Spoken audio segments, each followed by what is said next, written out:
Fractals on my mind. An epic in 4 parts. Part 1, the sandy beach. The 3 boys put on their wellies. They ran down the field. They swung on the swing. They rolled down the corn circle. They came to the river. They sat on the edge, dangling their feet over the stream. "Look," said Ruth, "a sandy beach." Sure enough, they saw there was a little tiny beach of sand. Terence said, "The land reaches down into the water." And Rupert said, "No, the water reaches up into the land." Ralph said, "It's both water and sand. It's the sandy beach. It's a fractal object." They stood then. They walked in the stream. "Look," said Terence. "It circles to the left." "No," said Rupert. "It circles to the right." "It's turbulent flow," said Ralph. "It's a mathematical object. It's chaos." On the other side of the stream, there was no beach. There was a concrete wall. It was not a fractal object. Rupert said, "It's a straight line." Terence said, "It's a Bauhaus excrescent of post-linguistic humanoids."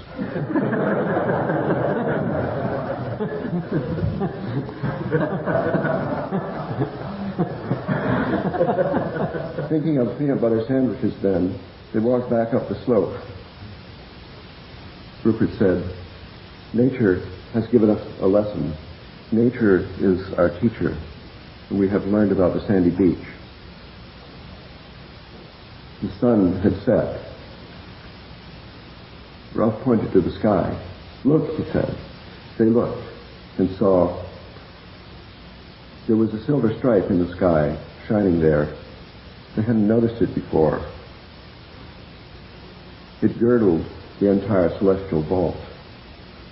It sprung from 2 legs to the south. That way, they saw that its 2 legs pierced the zodiacal belt. It sprung across the mid-heaven, going somewhere near the polar constellations. Rupert said, "I think those constellations over there, those are all watery. That's Pisces, they're fish. This is biology projected on the sky." Terence said, the Chaldean astrologers call that the celestial sea. And Ralph said, it's a sandy beach in the sky. Rupert said, "Father Sky is our teacher too." Ralph said, "Well, there's a sphere above the sky with the sandy beach in it, and a kind of astral projection imprints its shadow on the celestial sphere and on the terrestrial disk as well." They went back to the kitchen and tugged off their wellies and looked for peanut butter in the fridge. It's part 1, the sandy beach.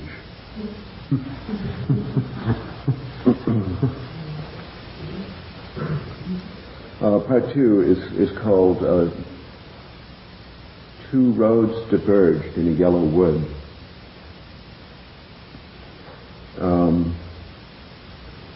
This is about bird flight. So we have to recall that pigeons live in a loft, and the loft radiates the field throughout the atmosphere of the planet Earth, all the way around. And this is a field of intuitive flying instruction. Wherever a pigeon might be released, you can consult its intuition in its heart and see a snapshot of itself a moment later in a certain direction. And by following itself, it gets the instruction to fly in a certain direction, which, even though it's not a straight line, will eventually lead back to the loft, which is the attractor of the dynamical system or intuitive field of directions. And we'll assume this for the sake of discussion. This is the morphogenetic field of the loft. And now we have to put ourselves in the position of someone reading Rupert's book soon when it's published and trying to do the experiment with the movable loft. Now first we dispose of monotheism. We'll leave that behind. Now we have two lofts. The two lofts each radiate morphogenetic field instructions wherever the pigeon might be. That's the fixed loft at home and the movable one just taken off the truck or out of the boat or whatever it is. The pigeon has spent time in each loft and been trained and feels the impulse of the morphogenetic field of each in a combination averaged by mathematical functions built into the heart of the bird. The result is that after flying, the bird will arrive either at the fixed loft or at the movable loft, depending on where it starts. This is sort of a mathematical fact, but I hope that experimentalists will try this out. That would mean training a whole bunch of pigeons in the same fixed loft, in the same movable loft, and then releasing not all of them, but a certain proportion of them from different locations, sort of neighboring in the region, and later on marking the starting points in that region with the color red for all the starting points of birds that flew to the fixed loft, and green for all the birds that ended up in the movable loft. Then we ended up with this region is painted part red and part green. So these colored regions in dynamical systems theory are called basins. The basins might be particularly important if you were of the gambling sort and were betting on a certain pigeon whether it would go to the one loft or the other. You could certainly win your bet if you knew this colored map from successive experiments with the same two lofts and flock of birds. Yes, I am talking about you. So it's important to know where the green and red regions are, and it could be all red over there, sort of toward the home loft, which is in the south, and all green over there toward the movable loft, which is in the north. But it could be much more complicated because during flight there are all these hills you have to go around, and there's certain nests of sparrowhawks that have to be avoided by a wide detour.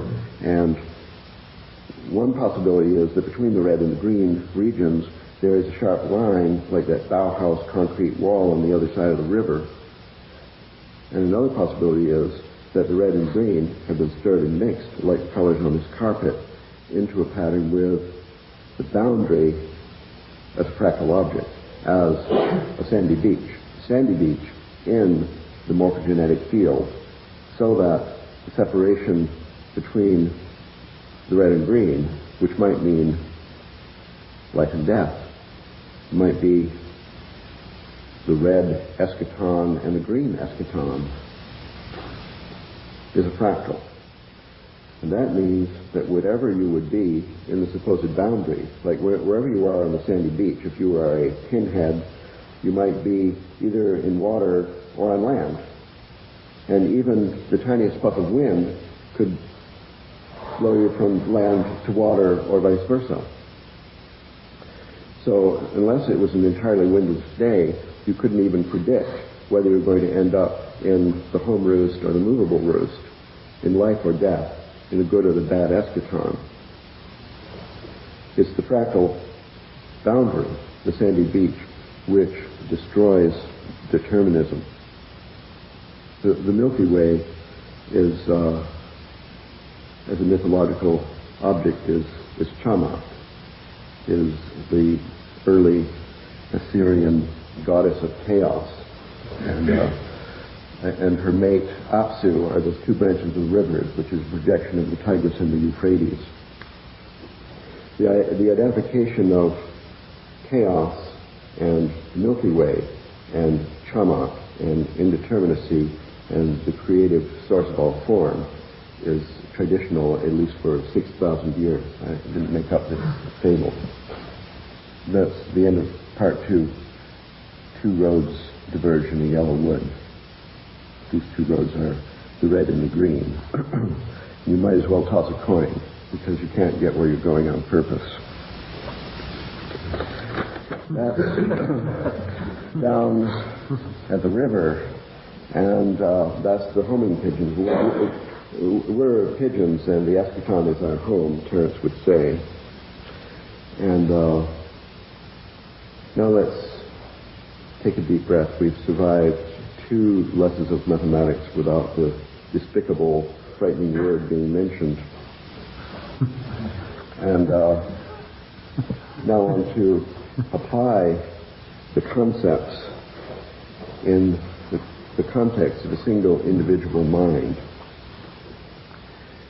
So we have in mind different parts which are somehow dynamical objects where there's a cycling about or roving over that repeats a pattern or follows a track for a long time until we get out of that track into another one.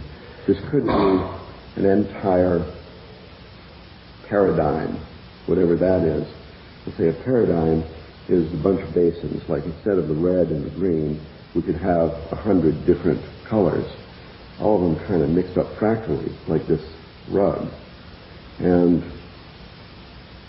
each of these colored regions might be a group of basins, but between the basins are thicker boundaries that make it more difficult to go through, or reflect you from the boundary, so that it takes a bigger perturbation in the world of thought in order to change it. We could call them paradigms, or personalities, or cubby holes in the mind.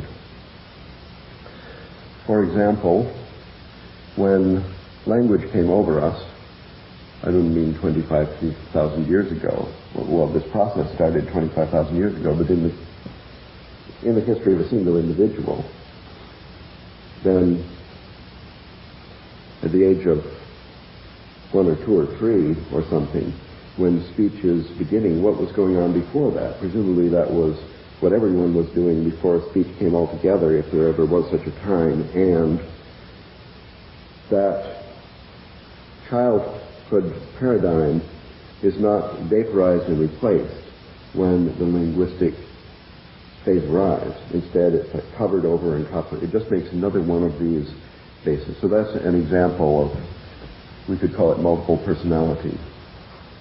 And these regions in the mind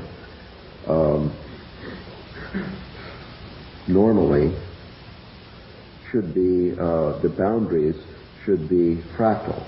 That is to say, more like the sandy beach than like the Bauhaus concrete wall. In the case that some training influence creates, instead of the natural sandy beach, a concrete wall, then it becomes very difficult to get from one to another. When there would be fractal beaches everywhere, then the slightest perturbation, a strange idea coming on the radio, would bop you just that fraction of an inch to get from the water to the sand, from the one paradigm to another. In a normal day in the life, with a lot of perturbations, one would rapidly be visiting them, all of the different regions or multiple personalities making up the self. So noise in the environment is sufficient to integrate the personality. But if there are iron curtains here and there, then it takes a very big perturbation to get out of one paradigm into another, and then you would see an individual manifesting the multiple personality syndrome. So since this difficulty, in this model, which is inspired by Kurt Levine, the founder of social psychology. He had a kind of mathematical model for a mind, individual or social, at the basis of his invention of social psychology.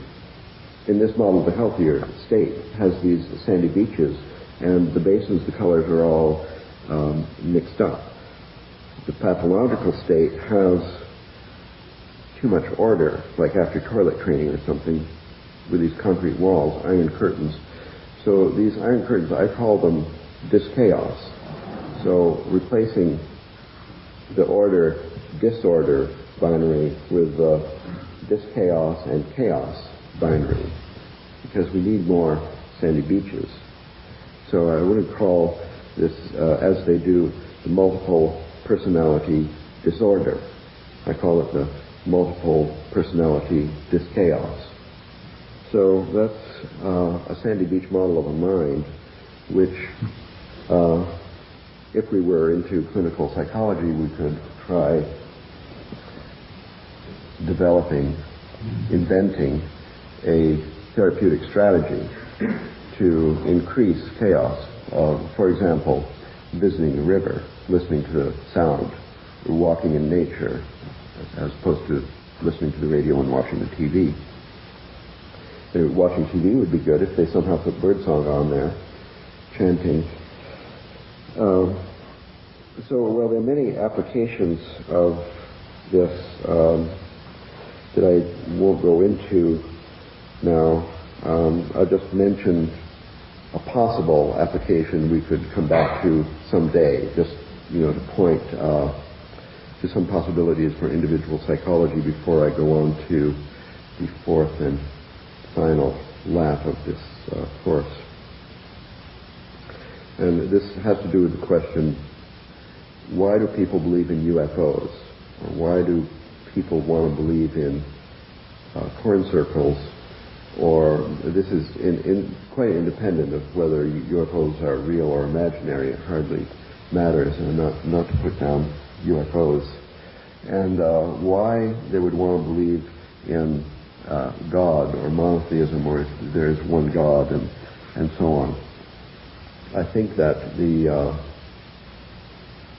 multiple personality dyschaos phenomenon is pretty universal in our culture. And there are heavily walled off regions. Walls were built at different stages in life, and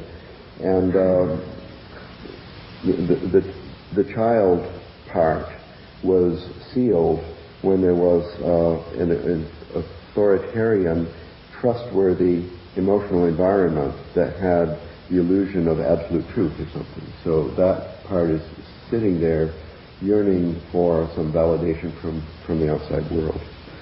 Something like that would, if you wanted to try experiments, or you could write a book recommending experiments in social psychology in which the tendency of people to believe in God, you could try to affect it by playing music. Music therapy for dyschaotic religious belief. And in case of success, then restore pantheism, which is maybe badly needed at this time. Instead of going on with applications to fractals in the individual mind, I'd like to just go on to the collective mind, to our social sphere, and in this fourth and final part, and then I'll end with a couple of questions for you guys based on this idea. Well, I wouldn't have thought of this exactly, but I think Terence suggested that I was guilty of making a mathematical model for monogamy, and since that's true, I might as well share it with you. And this is it, in fact. We are there. So this is about the sandy beach in the collective mind.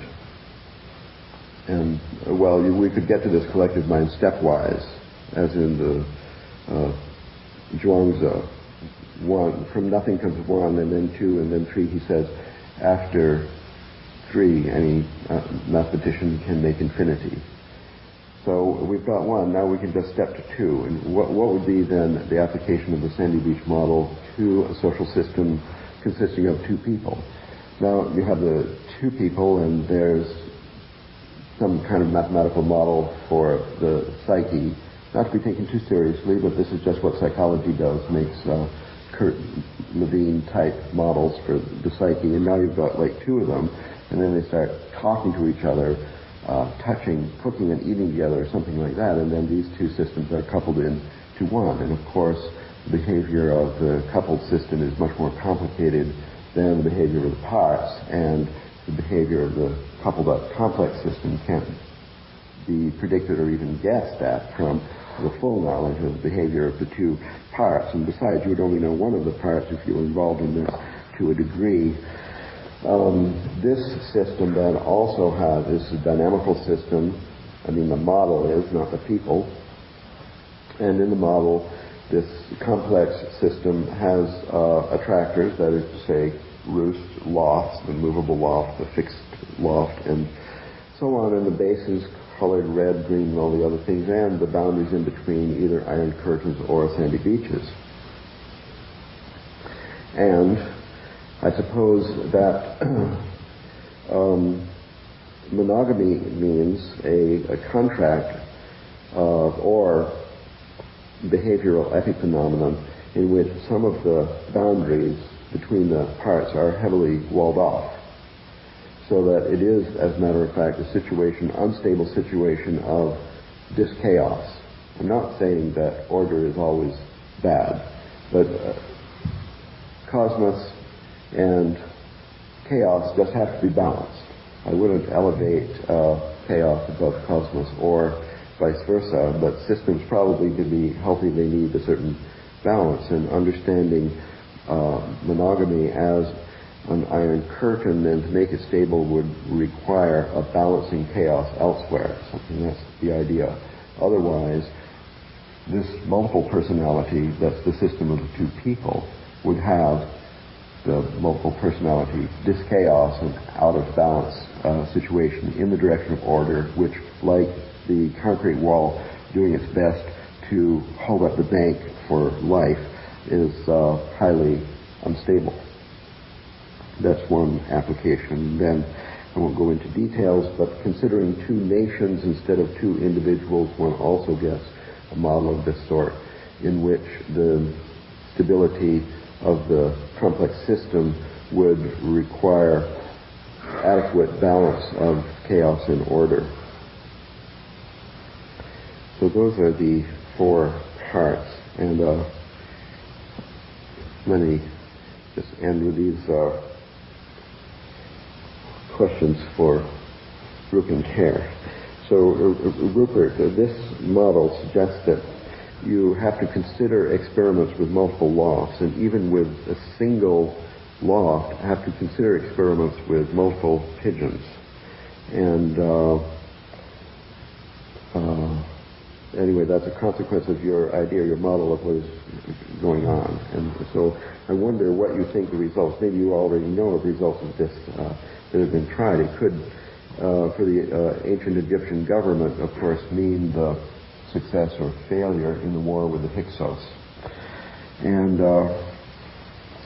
for Terence, I think, I just wonder, what would this do to your idea to consider multiple attractors at the end of time?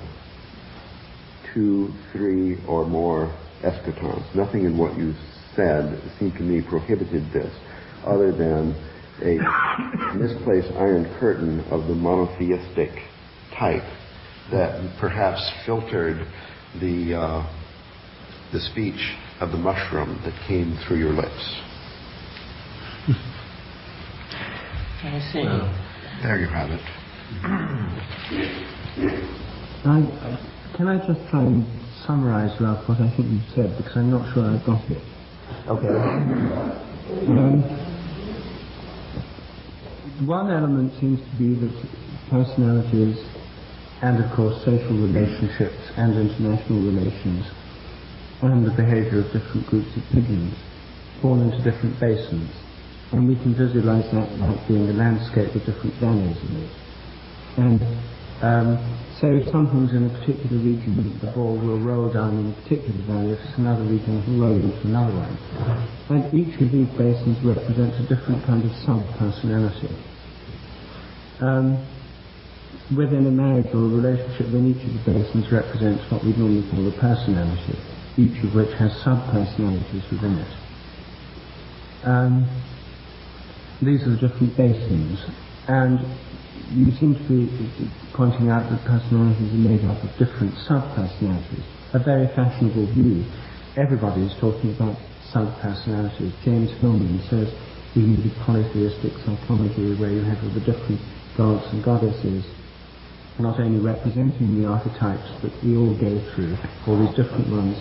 We're possessed by different gods or goddesses at different times, and we move from one to another, and we're not a single personality with different functions, but we're a kind of emulsion of all these different personalities. Then there's the multiple personality craze in America, where people are fascinated not just by serial killers, but by people with multiple personalities, and preferably both. Multiple personality serial killers. Anyway, there's a fascination with multiple personality. There's the Hillman thing, there's the computer model, Minsky and the MIT multiple module. Daniel Dennett, the materialist philosopher, has the multiple draft theory of consciousness.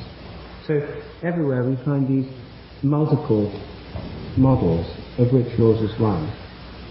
And all of them seem to be saying that to get away from monotheism, which is reflected in psychology, by the idea of a central ego, a dominating ego, you've got to get away from that too. So these more democratic models, where you have kind of grassroots democracy, all these different personalities, that seems to be one drift in what you're saying. And that's one discussion, is whether or not a polytheistic model is possible, or whether indeed there have been any. Because in India, which is frequently called polytheistic, you have many gods, but you have all through all Indian traditions the idea of some state beyond all this, Brahma or Atman. And in every system where you actually have polytheism, you have some sense of an undifferentiated unity as well. So that's one point to discuss. The second point you seem to be making is that the boundary between these different basins is not a straight line or a rigid wall, but rather a fractal boundary, namely one that has many ins and outs and curves and filigrees and patterns, and therefore moving with that kind of boundary, moving from one to the other is very easy because you never quite know where you are, and you could cross the boundary without realizing it, whereas if there's a rigid wall, it's difficult to get from one to the other. Is this so far? Yes. Right. Well, I'm not sure which points to take up first. I think I'll leave pigeons aside for the time being. But I think the idea of the plurality of models, I mean, I'm sure you're right, Terence's model is monotheistic, in which he has a single eschaton. And this takes us immediately to the plurality, to the polytheism versus monotheism argument. My view of polytheism is that polytheism in all its actual functional forms, even in its Catholic form, Catholicism is in a sense a kind of polytheism. You have all the angels, you have all the saints, you go into a cathedral with all those side chapels and shrines. It's just like a Hindu temple. You go into a Hindu temple, there's the goddess of this, then there's the planet gods, and then there'll be this goddess and this local god, and then there's Ganesh, and then there's various other gods, Hanuman, and that there'll be a central shrine, say of Shiva, or of Vishnu, which would represent the central unifying principle. So most forms of polytheism are not radical polytheism.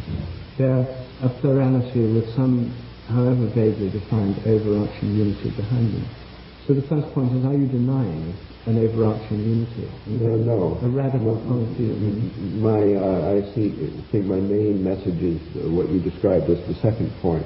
It has to do with the rigidity of the boundaries in between. I think that everybody would agree that there's plurality in religion, in life, in the mind, in the stream, in the sky, and so on. And I think it's more important, the rigidity of the boundaries in between. Do you worship in the Shiva temple and then you go to Ram? Is that okay? Or do you have to be faithful to one and never admit the existence of others and so on? It's more the denial of what obviously to children seems to exist that brings about a disintegration of the personality. Through excessively rigid boundaries rather than fractal boundaries between things, yes. It's easy to go from one to the other. Yes. They're porous to the point of, when you're in the stream, it's much more watery than when you're on land, but the job of getting into the stream doesn't really have a shock of cold water in it because it's like a permeable membrane, I guess, between basins. And I think in this religious or mythological context, it's appropriate to think of Shiva and concepts of that sort as attractors. And then there's multiple attractors, everybody knows, considering the population of the planet through all times at large. And there's zillions of attractors, and some people have visited one, and other people have visited 2 or 3, and so on. And this openness, I guess I would say, to all attractors is some kind of prerequisite for stability, for the longevity of a culture or the health of an individual. And this idea is based on the cosmology in which the stream has the same morphology as the heavens, which has the same morphology as some abstract mathematical object.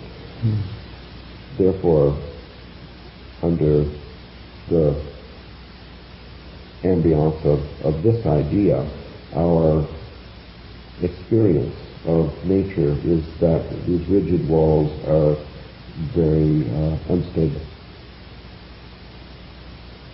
But they're not that unstable. If you look at nature, if you look at a plant, for example, look at the membranes around its leaves, and although they have invaginations, stomata, and the air can go in, the surface is our skin, it has pores in it, and is not absolutely smooth. But nevertheless, these are clear functional boundaries. And everywhere you look in biology, you find clear functional boundaries. There's a cell membrane around each cell, which may have within the lipid structure, the fatty structure, some kind of fractal nature. But it's not an infinitely permeable boundary. It's permeable to a point. Well, it has little holes in it with pumps which are designed for particular things in the environment. So the permeability is, as it were, structured in a way that's rigidly connected with that species.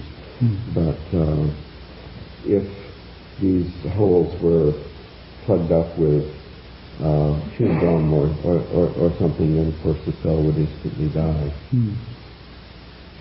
But boundaries, you're not denying the importance of boundaries, of course. Your whole model is based on boundaries, isn't it? That's right. It has to do with their crookedness. And their crookedness is your mathematical model for their permeability. Yes. Okay, we've got it straight now, but I want to hear how it Yes, well, this seems... I think the hay fever medication must be cutting in. It seems extraordinarily arcane. Nature is fractal, and this is the new discovery, and it's a very powerful insight, but it doesn't wipe out some of the previous accomplishments. I'm thinking of all the work that was done to show that it's also hierarchical. So without tossing the baby out with the bathwater, it might be better to say it's fractal and hierarchical, so that in the case of your suggestion to me that the eschaton could be many, I think the eschaton is defined as one. And so the many that you're suggesting are sort of subsets of the approach. And then what I'm hearing is that because of the interdimensionality of the fractal, the boundary transition is, it's as Philo Judaeus said of the more perfect logos, you can never tell the moment when it crosses over from being heard to being seen. That's another one of these fractal boundaries that you're talking about. Well, if that were all there were to say about it, then no boundary would be defined or noticed as such. So we're sort of back to Whitehead's notion of certain stubborn facts that are, I suppose, like raisins of resistance embedded in this fractal ocean of infinite permeability. I don't have any problem with this. But nevertheless, I think above all these cycles, boundaries, membrane, there is ultimately a frame that is all-inclusive and defined.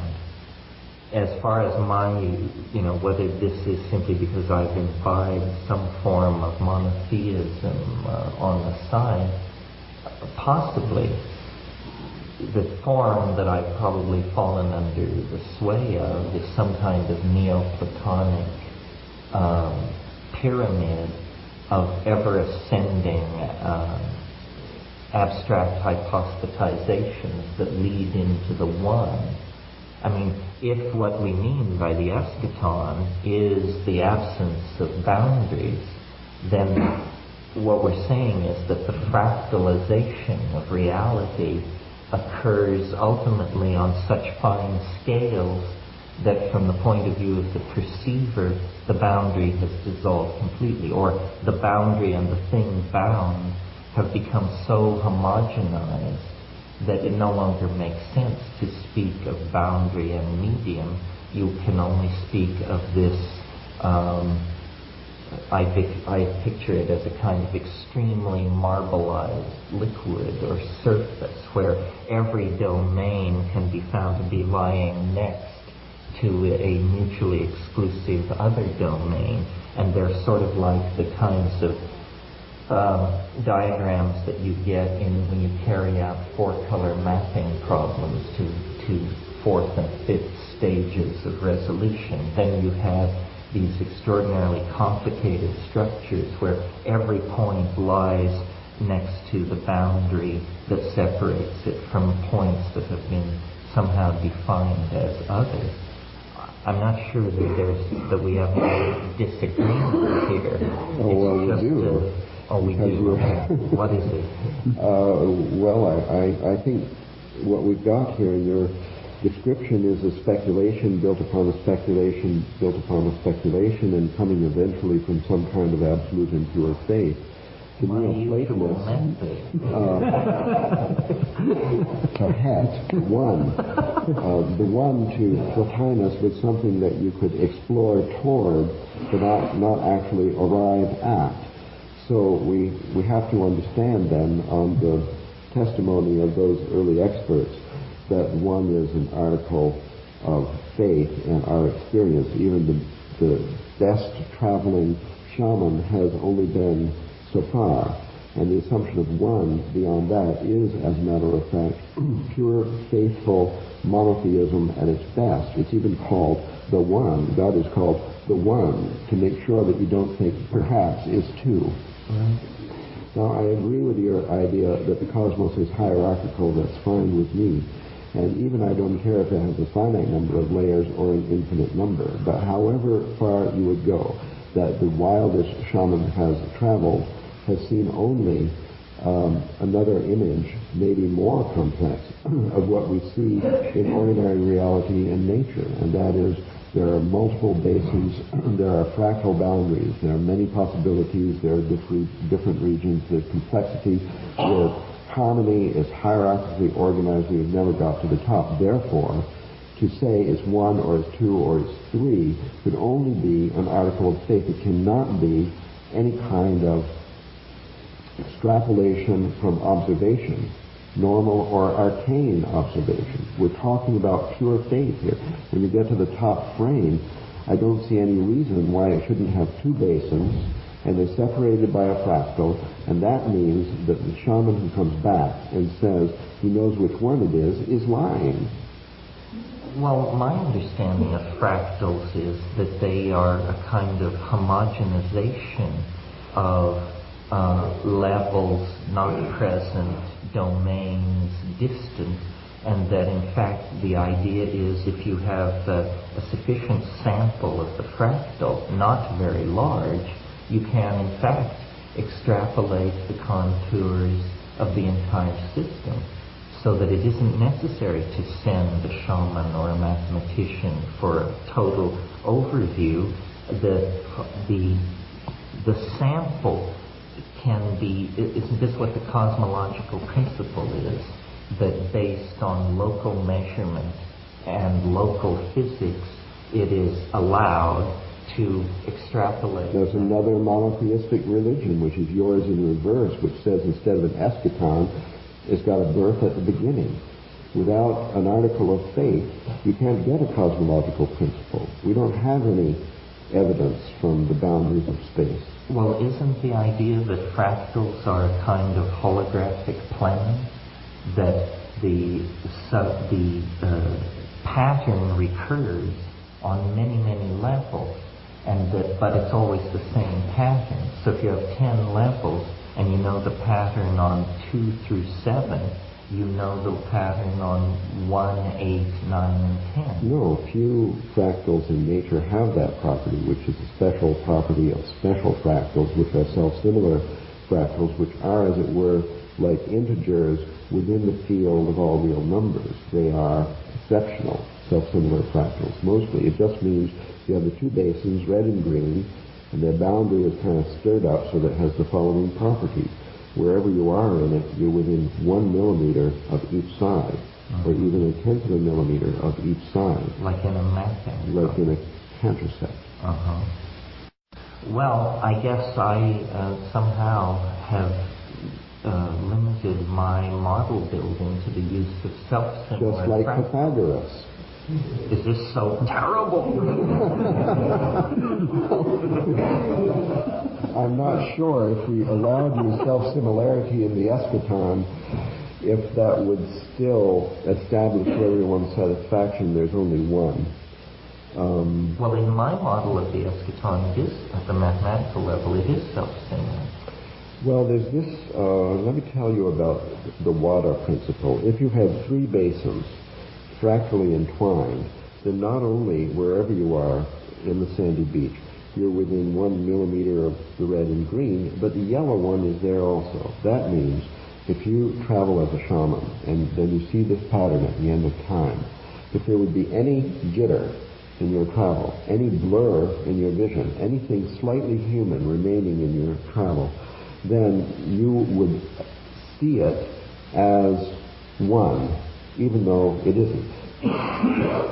You just like mistakenly see it as a blur of the three colors into a kind of a gray eschaton. Well, in some circles, this is known as the mystery of the Holy Trinity.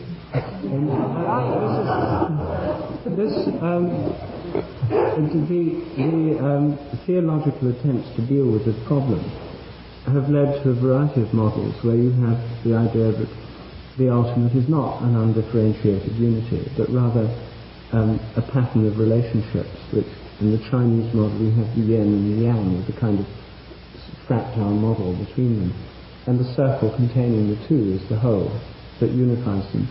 And in the model of the Holy Trinity, there's a lot of different ways of dealing with it, but one way is the Father is the source of the Word and the Spirit, and the Word is the primary model is the spoken word. The Spirit is the breath on which you speak the word. You breathe out, and as you speak, the word can happen. Of course, the spoken word, not the written word. And this, as Jill would tell us, is a pattern of vibrations with harmonics and so on. It's probably some kind of fractal pattern in time. And it would be hard to say which is the breath and which is the sound, and how you can separate the vibration from the sound and so on. That would seem to be the kind of model in another very different form that you have in mind. But the principle of unity is not there so much. It's partly, I suppose, a kind of experience people report, but it's also the sense that all these things are related or hold together. The unity comes from the sense of interrelationship rather than perceiving some kind of undifferentiated sphere.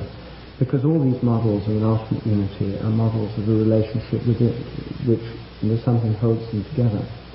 Now your model seems to me similar, because the hidden agenda behind your model is that although these fractals set these boundaries, and although you can have any number of boundaries, and although you can't see unity within these boundaries, the hidden unity behind all this is the equation governing the fractals.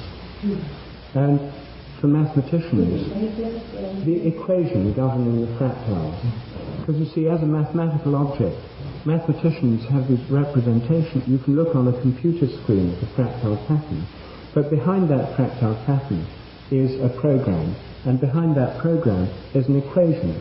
And when it comes to equations, mathematicians would certainly admit there can be many different equations, many mathematical functions.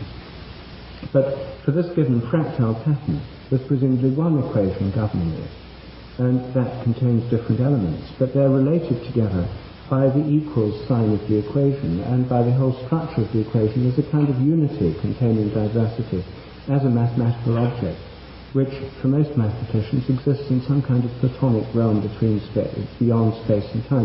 Even if this platonic realm's only in the imagination of mathematicians, there's some kind of hidden unity containing the diversity that generates this entire thing we've been talking about. So I would say the unity is implicit in any mathematical model, in the hidden mathematical object behind the manifested pattern.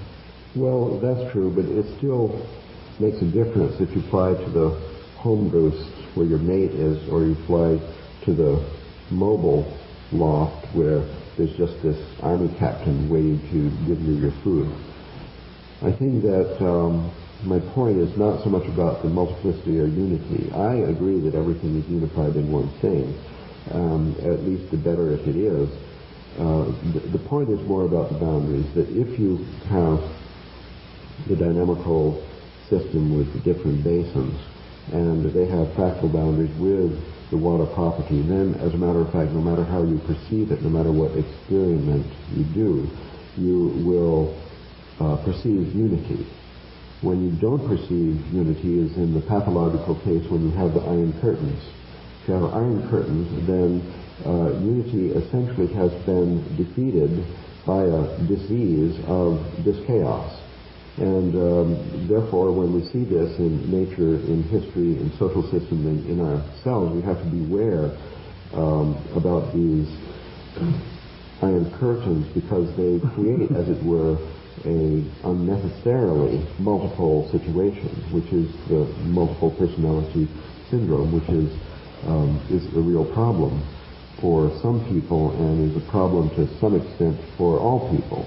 As we have, for example, here expressed a yearning for a peaceful state beyond language, then I'm calling that one of these boundaries. And if you practice chanting, meditation, and so on, then you are intentionally increasing the fractality of the boundary, and therefore the integration of the parts into unity. If unity is your goal, then you have to examine the fractal width of all your boundaries and guard against things that are too thin. So how do you fractalize your boundaries? Can you give a personal example? Well, in the emerging science of neural nets, this is called annealing. Well, one thing you can do is take a psychedelic. Another thing you can do is go to a different culture, which is really, really different, and stay there for 7 years on a farm or something. And just live with your life. Well, if you have a mate of any gender, then you're certainly in a more chaotic situation than But these two-person units do definitely have diseases. We know that, and a few of them survive. And I'm making a suggestion here as to what's the trouble, which might not be validated by further study, but to the degree that it would suggest a strategy, a kind of a therapeutic technique. And people are trying out, by the way, this idea for therapy in relationships. Can you give an example of how it would work in the therapy in a relationship? The fractalization of boundaries. Not in the model, but I mean in a kind of therapeutic, personal way. Well, people, first of all, there's a diagnostic phase in which the therapist is trained in chaos theory instead of Freudian theory.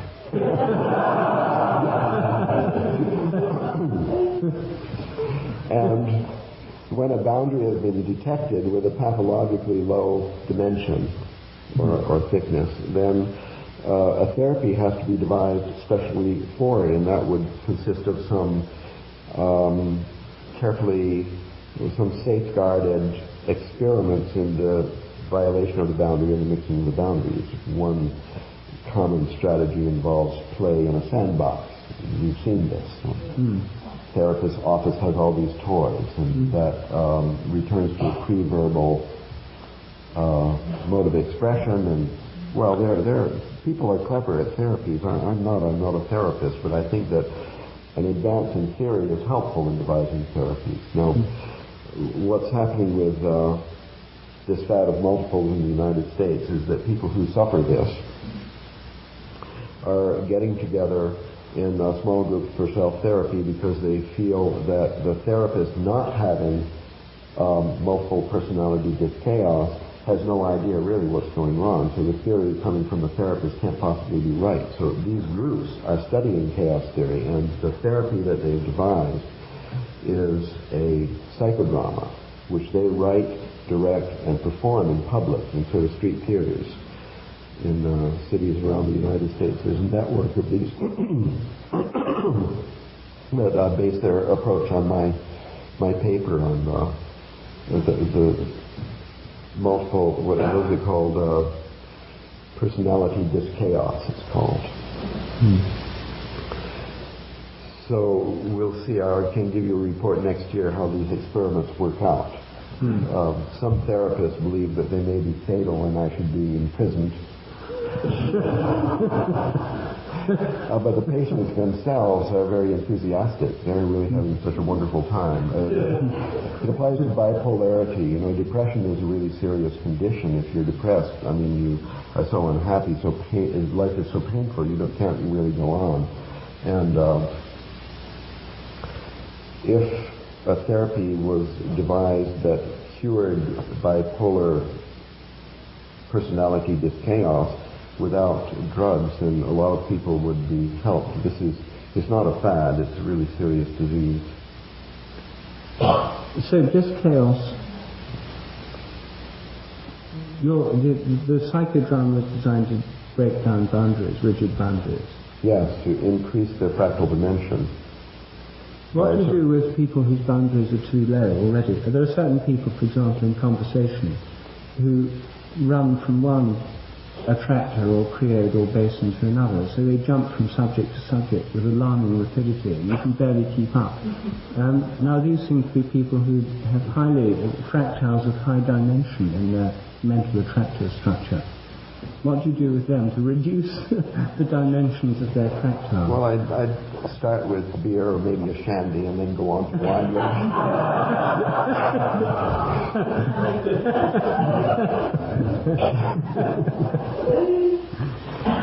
So, Ralph, given what you've said about the goals of this therapy, wouldn't it just be simpler to give these people psychedelics? Well, personally, I've had good results with psychedelics. I'm not sure everyone would. And maybe it'd be nice if we had several alternative strategies, some of which could be done on a Sunday evening where you still feel okay about going to work on Monday morning.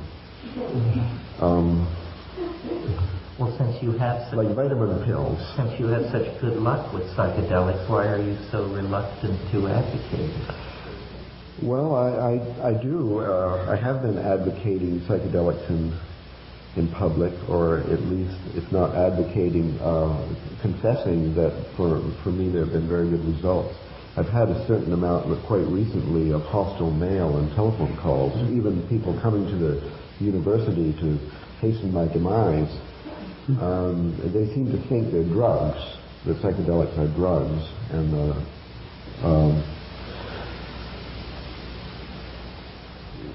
there's also the aspect of legality, where many people are in jail with 20, 30, and 40-year jail sentences. So I think that the atmosphere of paranoia in the world today might even make them much less effective as medicine for this chaos and psychodrama and therapy. So because of the paranoia, the legal status.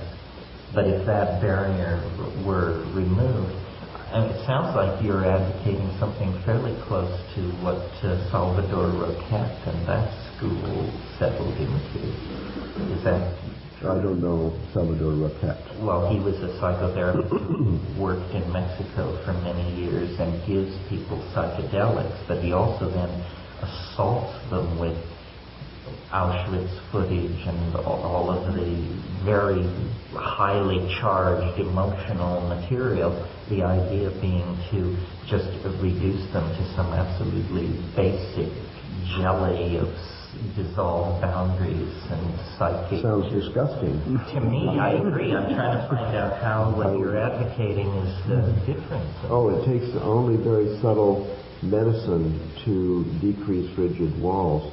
Even the very idea of it may be enough, as a matter of fact. Well, that's anyway the therapy idea. Once your consciousness is adjusted so that your sensitivity to your own process actually observes these things and considers them undesirable, then automatically they begin to disappear under the self-creative action of one's own psyche.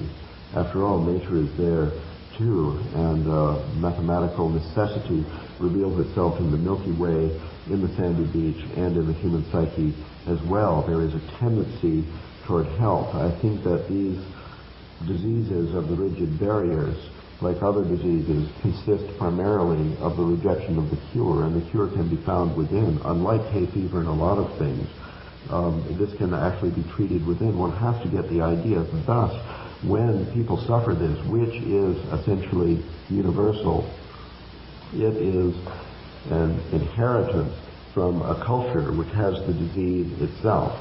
So the cure consists of identifying the difficulty as essentially a cultural pattern and then disowning it by becoming more of an expatriate of your own culture. That's why visiting another culture and living there even for 3 months is sometimes enough to liberate people from a rigid pattern. So the diagnosis comes very close to the 19th century diagnosis for most difficulties is a few months at the seashore, in Italy preferably. In other words, in both cases, you want to establish this extra-environmental attitude through distance from cultural values, either achieved through journeys to drugs, yes, or journeys to foreign a walk in the woods lands. is perhaps all it takes. So it's a search for perspective achieved by distancing. It's a kind of a mathematical perspective. Yeah, well, is there another It's only kind? appropriate because our culture has suffered this particular disease over a mere span of 6,000 years. That's all we have to recover from. The particular disease being boundary anxiety? Patriarchal, monotheistic, hierarchical, Well, misunderstanding, Constipated, linear... Yes. toilet train, etc. etc. Yes. But is there any culture that has managed to avoid this chaos?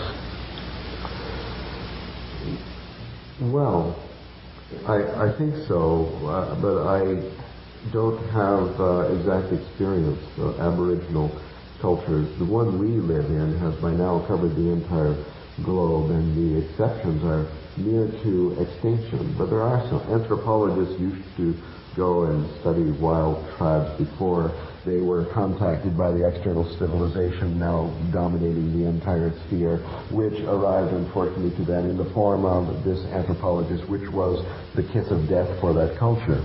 And but what you're suggesting, Ralph, is that archaic lifestyles were more boundaries, which is a theme near and dear to me. I mean, yes. Certainly in living Amazon cultures, one of the hardest things to put up with when you're there is the fact that there are no boundaries. You know, that everybody lives in a wall-less grand house. Defecation, sexuality, death, domestic hassling, disciplining of children, everything goes on in the presence of everyone else, and no one from age 6 to 90 feels any constraint whatsoever about making comments, suggestions, and offering free advice. It's a hard thing to embrace, even with the knowledge that it's going to be good for you.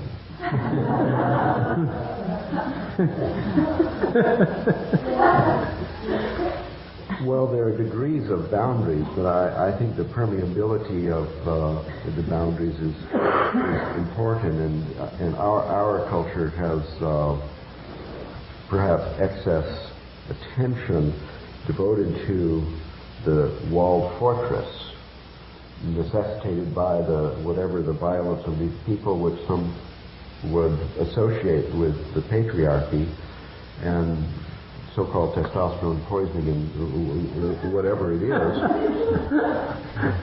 There has been the necessity of Bauhaus concrete walls around the town, locks on the doors of the houses, electronic motion detectors, video cameras at the bank card place, and so on.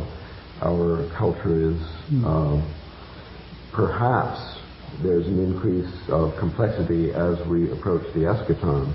Perhaps there's a decrease in that the fractality is actually vanishing at an alarming rate. That's what it means, the death of nature. But Ralph, when I last visited your house in Santa Cruz, I noticed a rigid, straight fence dividing your property from your very undesirable neighbours who have motorcycle scrambles on their land and make a terrible noise. Yes, they're all boys with guns, that's right. That's right. Well, what we need here is a new product, the fractal fence, which would go down very well in California. Some boundary instead of old-style posts with barbed wire. Excellent. Sort of mazes where people get lost.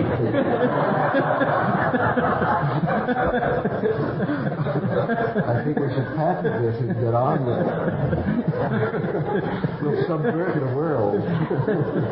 Well then, just for the slightest gust of wind or chaotic event, these motorcycles that suddenly zoom past your front door. Yes.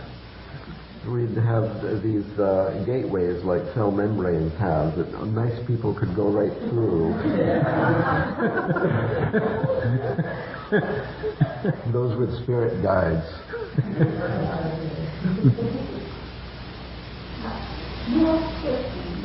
Haven't we reached the point, right? I think we could. Yes. It's okay. Yes. Let's have some questions. Mm-hmm. Yes. Let's.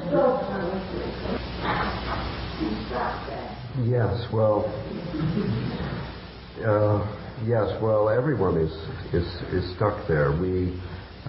It's Janus. We have our individuality perceived according to our own paradigm, which is a paradigm of individuality, and then there is our participation in a group, another group, and a larger group, and so on, which is the study of cultural anthropology or sociology. And we don't know sometimes if our individuality actually exists, and other times we don't know if we belong to any network at all. So we could perhaps think of these as two faces, as it were, That means that each one is itself a paradigm. That means that these different paradigms exist simultaneously within us. The individual paradigm, where my neighbors say, I can do anything I want on my own property, and including smoking tobacco. Well,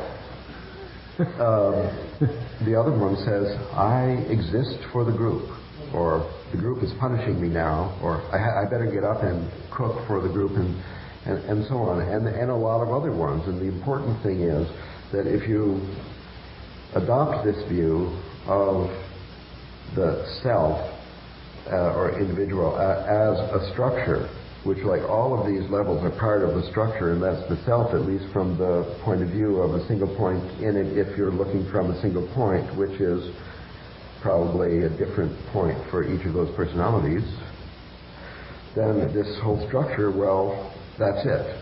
That's the self, and it's also the group, seen from different points.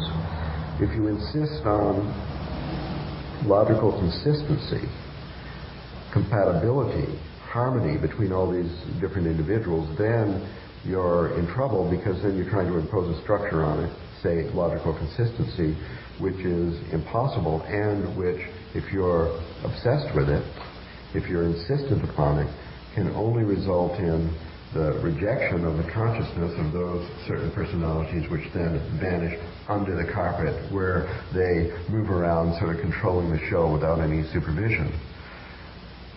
So this is, I think, a really important aspect of the peculiarity of our culture, that back in those Neoplatonic times, we had Plato and Aristotle. They argued. They had completely different, like one is north-south, the other is east-west or something. Together, they give a good map. The transmission of the Greek miracle over time through early Christianity and early Islam gave, by means of some historical accident, a phenomenal imbalance, accentuation to the Aristotelian. That is, the perspective of formal logic. That is, the insistence upon absolute truth. That is the perversity of modern science. That's the Aristotelian, unfortunately, without the balance of the Platonic.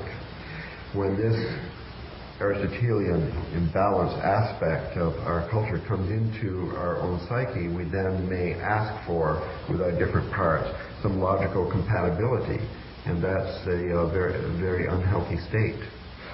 So we can accept the individual and the social without conflict, even though they're conflicting, just because they are, and their partnership too is.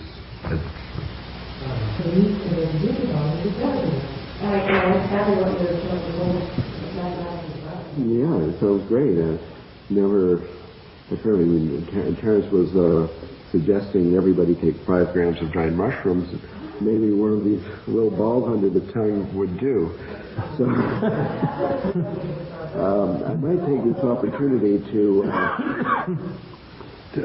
just speak in defense about the image of mathematics that you projected, and I think that this could be helpful to everyone, because I don't know how many people have come to me and said, I hope it won't be too mathematical.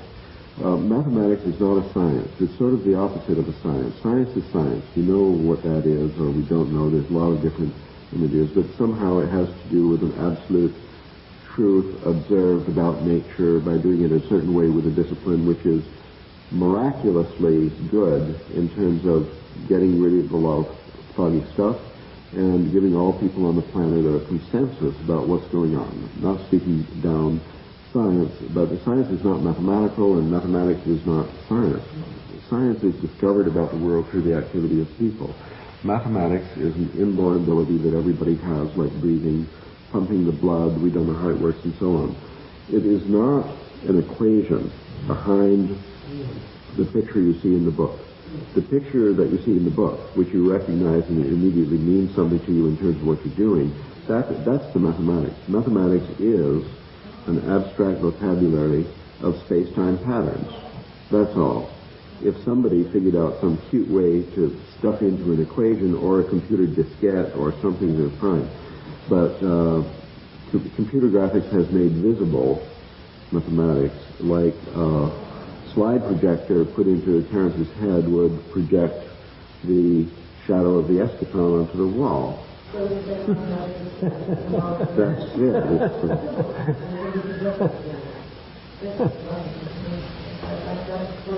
So everybody can do it. The story I told about the three boys at the beach, that's mathematics. I think once you understand what mathematics is, every single one of us before lunch could invent a new branch of mathematics. Mathematics is simply the formal relationships between defined sets. And you can define the sets. You know, they could be hexagrams, they could be triangles, they could be groups of 11 dots. You set up the terms and then watch the system run and derive the rules, and that's a new branch of It doesn't need language. It's pre-linguistic. Children can do it. As soon as you've observed a similarity between the left bank of the stream and the right bank, between the right bank and the Milky Way and so on, you are performing mathematical functions, and that's all there is to it, except that somehow the subject has been misunderstood on such a massive scale within the school system that everyone's been convinced incorrectly that they can't do mathematics. And that's everyone, including Nobel Prize winning physicists and so on, have math anxiety because of this school system.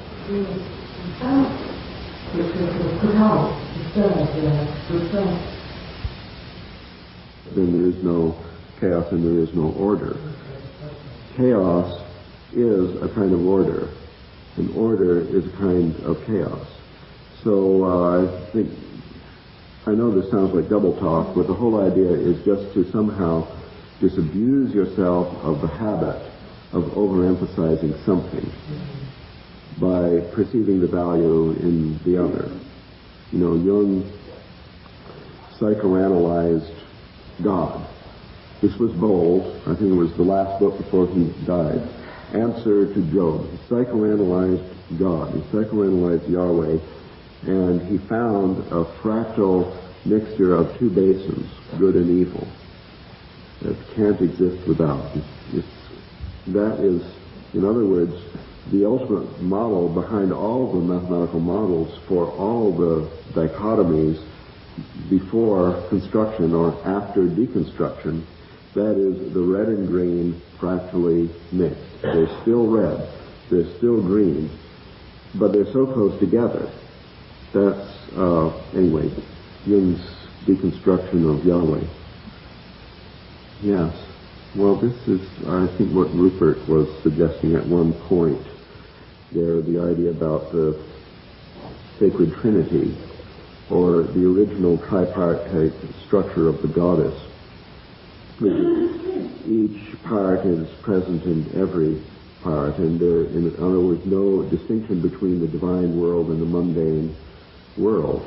And if there is a distinction where a culture has made a distinction, then that distinction is, as it were, creating dis-ease in the culture by setting aside divinity from something else, ordinary reality, family, life, and then you got a temple with a thick concrete wall around it, and the divinity within and outside, and so on. And then there's the progressive parturition of, like unzipping a zipper, where one thing after another is desacralized, and now we live in a world which is totally desacralized, and the resacralization of the world could be as simple as zipping up this zipper again, but we don't know exactly where the handle is.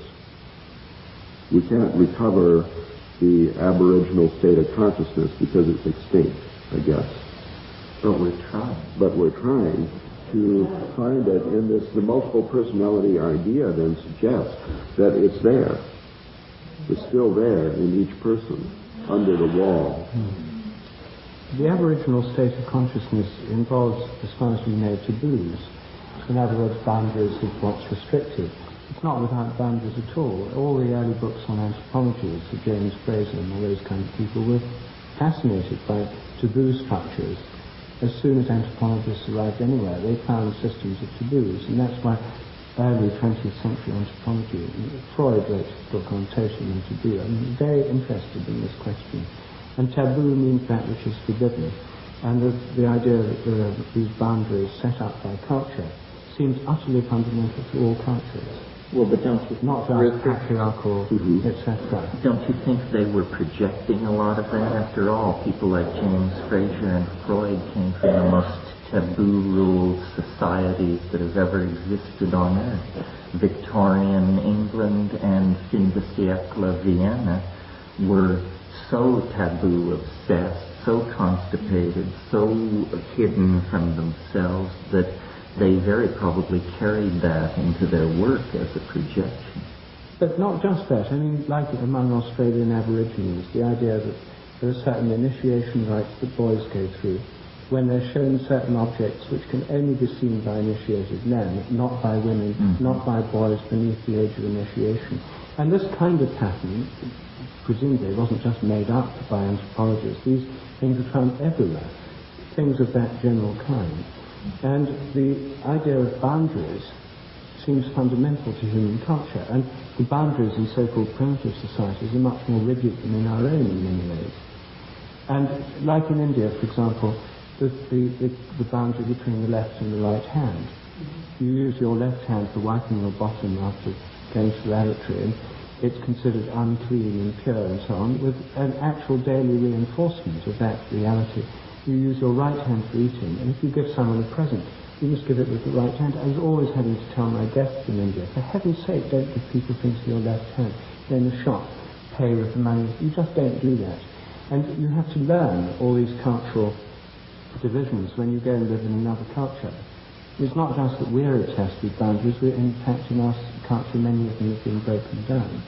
So I think there's something extremely important about these boundaries, which your fractal model... Well, I never spoke against the boundaries. I think that... No, they're not even fractal. In traditional cultures, they seem, the ones I've encountered, haven't had a kind of fractal permeable quality. They've had a quality of extreme authority to them. Well, there's a suggestion, I think, about Aboriginal society had to do with the presence of the divine throughout the world, the view you share, I think. And that's one particular boundary that we have that those traditional societies didn't have, even though they had other ones. So maybe there's a law of the conservation of boundaries, or the maintenance of a certain degree of complexity of structure that you find in all societies, and these boundaries have to be put somewhere, and we just have to see that they're more or less in the appropriate places. And I don't think they're weaker or stronger. The taboos we overthrow are the weak ones, but we're ruled by incredibly strong taboos. I was visited once in Hawaii by a bunch of Germans, and I took them down to the beach, and this woman immediately whipped her top off.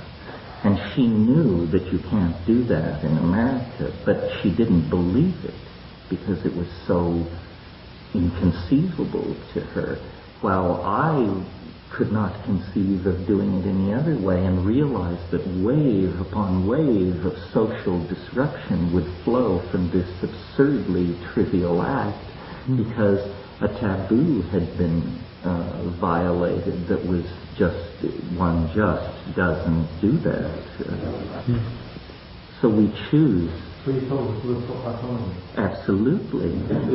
Instantly. Public beach in Hawaii. Well, the boundaries move, that's right. But wherever they are sitting at any given moment, they are incredibly rigidly maintained against all reason.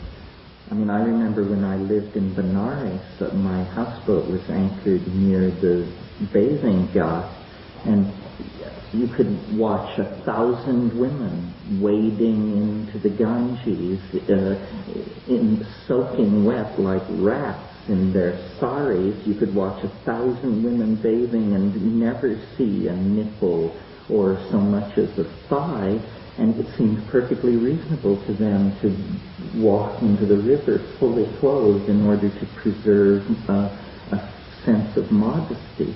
It did not seem to them silly, irrational, or preposterous. And yet, wasn't it? And isn't it absurd for American women to keep their tops on at the beach? Yes, but it goes without saying. It's beyond question. And then the taboos that are negotiable change over time, but they usually don't address the central concerns of the society. I mean, for instance, this thing about topless beaches, all the beaches of France and Italy are topless. That means nothing in America. It will never change. I cannot conceive of it changing. The situation with cannabis is similar. Everyone knows that cannabis is trivial and harmless, but that doesn't mean that we're on the brink of changing the social taboos about it. It feels to me as though they will never change. Those taboos have been known as the Yes, I agree. I think that speaking of all these divisions, one of the strongest divisions is the division between the sacred and the profane. They seem to be like oil and water. And once a profane domain is established, it will struggle with all of its resources to resist a re-sacralizing of that space. That's what has made Western civilization so toxic, is the fact that it is a continuous and spreading profanation, apparently to be carried on until the extinction of the planet, unless those few heretical voices that dare to oppose the imposition of this boundary are heard. Well, so you're suggesting there are pathological taboos and taboos which actually maintain health. I mean, the taboo about the hand that Rupert mentioned is probably a health-based taboo. You don't want to be transmitting amoebas to your friends or yourself. Well, we don't want to eat poisonous plants. We don't want to eat... But poison, it becomes a word. This is a word so fraught with cultural... Talking about Amanita Varna or something. Well, your first shot of Scotch. This doesn't convince you that this is a toxic substance, but no, it turns out to be the basis of an entire culture, lifestyle, and philosophy. You're talking about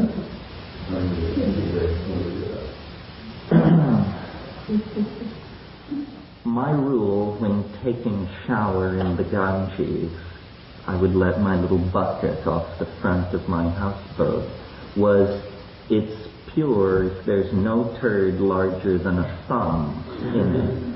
So this is how India deals with the sacred river Ganges. This is where the bodies are being dumped. This is where the garbage is going. They don't seem to perceive any contradiction there. So why they should be so hoity-toity about taking a shower, it doesn't make any sense. They're not honoring the river by keeping themselves... They do honor the river, but these particular acts that we're discussing, I don't think are viewed as honoring the river. I don't know what the history of Indian prudence is. I suspected what I was seeing was Victorian ethos run mad. Those established and the Ganges can take it. I mean, it takes all this holy. Thank you. That's exactly what I meant at the beginning, where Jung psychoanalyzed God and found a fractal mixture of good and evil, and then, of course, we see it everywhere in nature, and the Ganges is not dirty water. It's actually a fractal mixture of excrement and clean water. And nature is fractal, and poisonous plants are growing intermixed with the food. So that's just the way of it, this planet. And when our societies are more like nature, maybe they have more longevity, or maybe not. And maybe the mathematical model helps to look at it, or maybe not. But in any case, we succeeded to draw back from the eschaton and the homing pigeons and somehow arrive in the society that we live in. So the boundary is a rigidification of habit. Yes, a boundary is a kind of a materialization of habit, I guess. And nature itself seems to have evolved. The structure came out of chaos in a process of creation in which order emerged and structure is made and matter materializes around habits and so on. In our personal life, in our family, in our school and institutions and so on, we have a lot of freedom, it seems, to behave this way or that, and within some realm we have choices, and that's why I think it's good to have a mathematical view of all this, because it does give you a way to extrapolate from nature, to make analogies between nature and the structures we're living in, and that's kind of diagnostic in itself. Maybe we should stop here. Sure. It feels like we've hit the